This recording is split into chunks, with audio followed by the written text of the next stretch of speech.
Muy buenas noches. Hoy voy a hablar sobre un tema clave en la geología, que viene a ser la isostasia. Bueno, veremos cómo se define, cuáles son sus fundamentos físicos y qué modelos explican su funcionamiento. Bueno, ¿qué es la isostasia?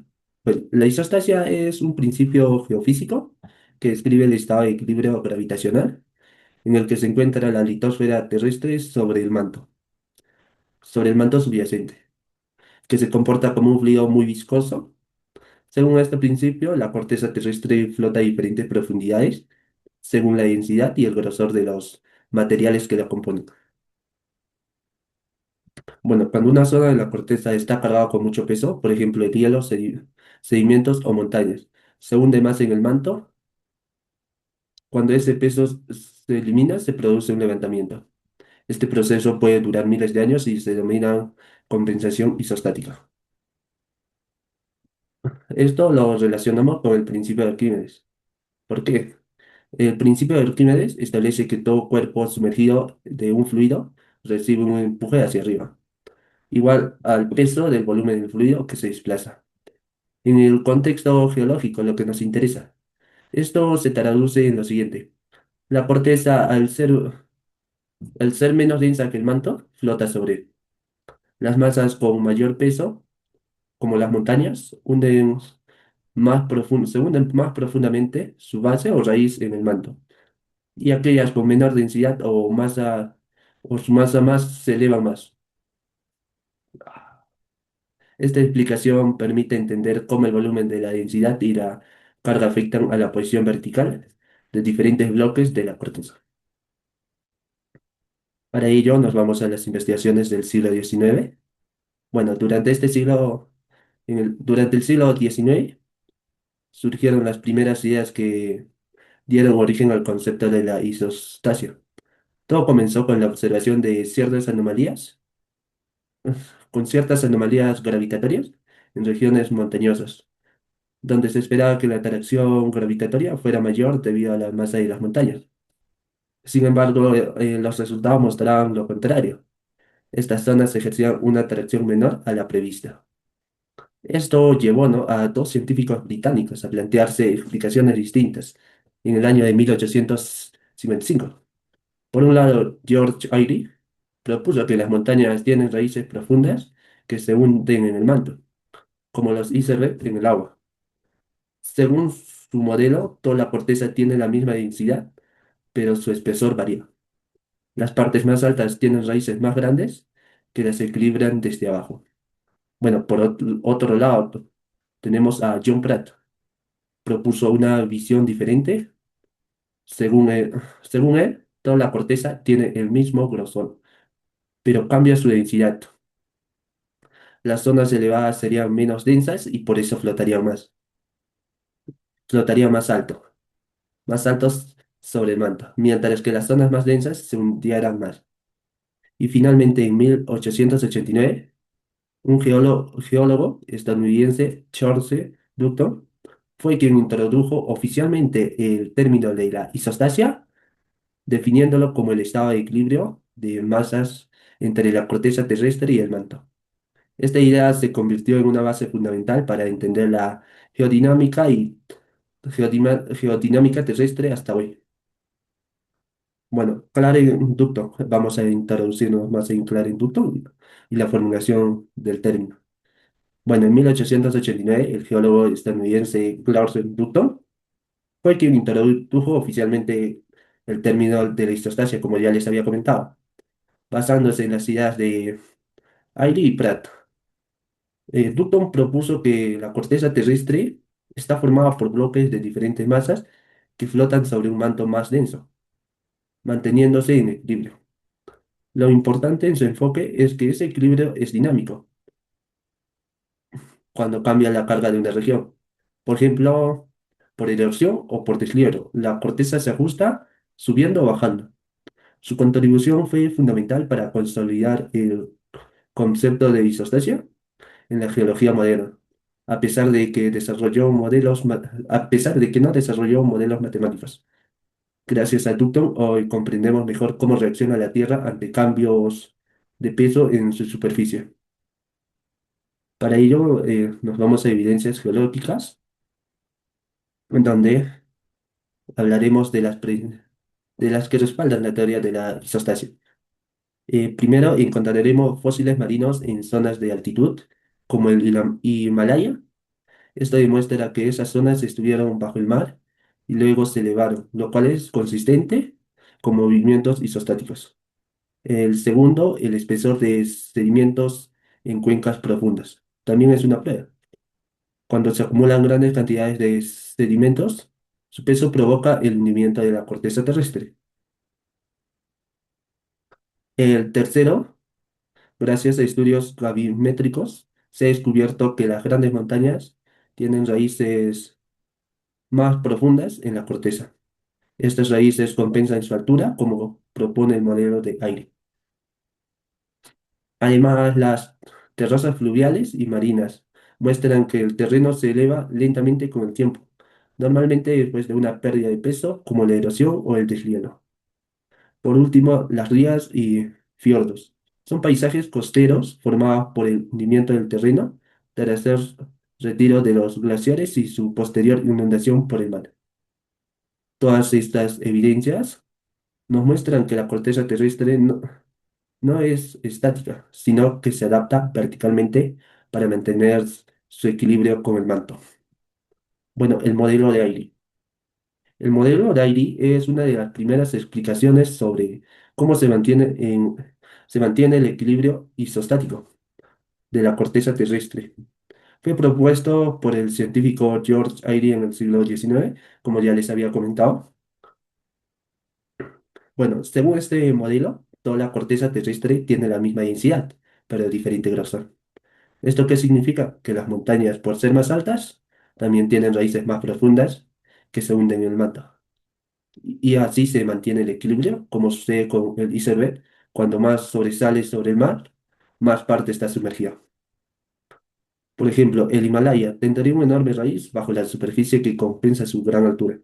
Este modelo se aplica principalmente en zonas continentales donde la corteza es más gruesa.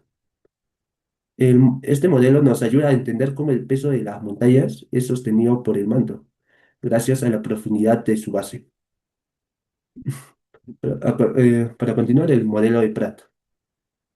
El modelo de Pratt, otra forma de explicar el equilibrio isostático. Este modelo fue propuesto por John Henry Pratt en el siglo XIX, donde Pratt consideró que la corteza terrestre tiene un grosor constante en todas las partes, lo que cambia es la densidad de los materiales que la componen. Según Pratt, las regiones más altas están formadas por rocas menos densas, que flotan más altos sobre el manto. En cambio, las zonas con materiales más densos se hunden más, aunque tengan el mismo espesor. Bueno, un buen ejemplo de estos son las dorsales oceánicas, como las dorsales mesoatlánticas. Esta cadena montañosa submarina tiene una altitud considerable, pero no posee una raíz profunda. Su elevación se debe a que está formada por material caliente y menos denso, lo que hace flotar más sobre el manto. Este modelo nos es útil para entender cómo se elevan ciertas regiones sin necesidad de que la corteza sea más gruesa o simplemente por tener menor densidad. Así que ambos modelos, tanto como el de Airy y el de Pratt, nos ayudan a entender cómo la corteza terrestre se equilibra según su peso o grosor de densidad. El modelo de flexión litosférica, bueno, también llamado como modelo de placa elástica, a diferencia de los modelos de Airy y Pratt, que asumen un equilibrio inmediato y local, este modelo considera que la litosfera se comporta como una placa rígida y elástica que puede doblarse o flexionarse bajo la acción de una carga.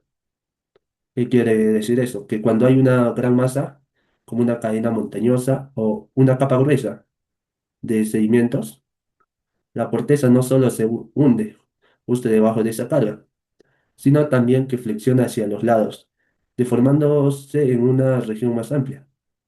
Un buen ejemplo de este fenómeno son las cuencas de antepaís, como las que se encuentran frente a los Andes o el Himalaya. Allí, la carga de las montañas genera un hundimiento y flexión en la corteza que permite acumular sedimentos.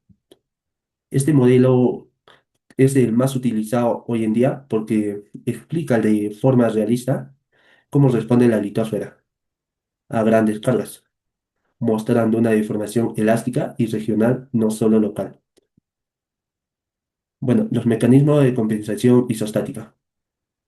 Los mecanismos de comprensión isostática. Este es el proceso, es un proceso mediante el cual la corteza terrestre se ajusta para mantener el equilibrio gravitacional con el manto, cuando se añade una carga importante sobre la corteza, como el peso de un glaciar, sedimentos acumulados o formación de montañas. La corteza se hunde para compensar ese peso adicional adicional. Por el contrario, cuando esa carga se elimina, por ejemplo, por el deshielo o de los glaciares, o por erosión, la corteza responde elevándose lentamente. Este fenómeno se conoce como rebote isostático. Es importante destacar que estos ajustes no ocurren de forma inmediata, sino que requieren miles o millones de años para completarse esta. Un ejemplo actual, muy conocido en el caso de Escandinavia, donde el terreno aún se eleva debido al deshielo ocurrido al final de la última glaciación. Este mecanismo demuestra que la corteza terrestre es dinámica y está constantemente ajustándose para mantener un equilibrio. La importancia geológica. La isostancia tiene una importancia fundamental en la geología, ya que nos ayuda a entender cómo se forma y evoluciona el relieve terrestre, gracias a este equilibrio gravitacional.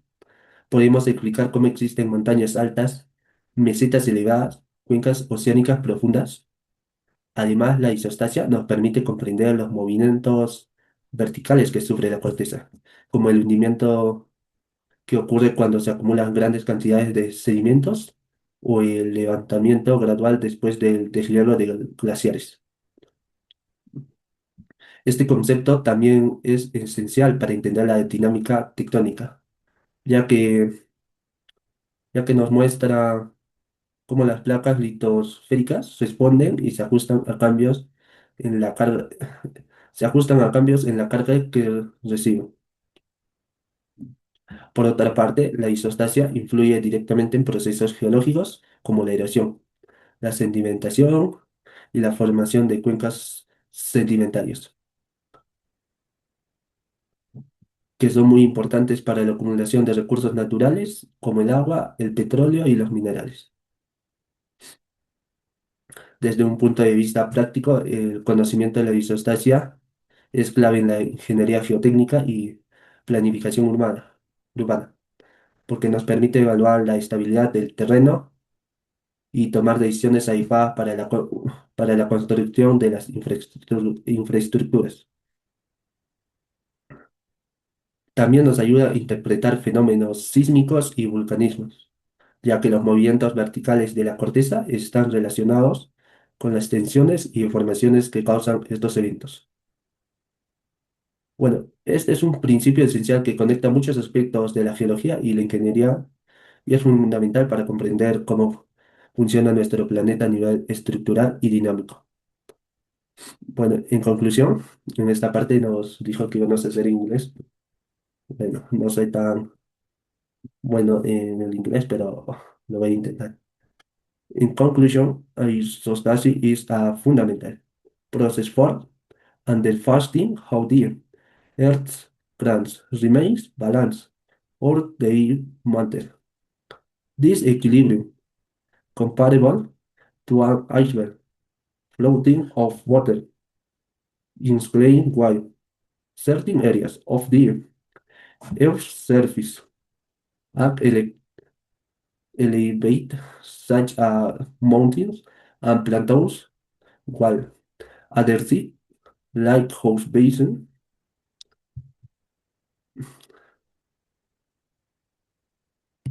to models such as Eris, which considers differences in crustal thickness, thickness, prats, which propose variation in intensity, and the lithospheric flexure model, which interprets the crust and an elastic plate that deforms.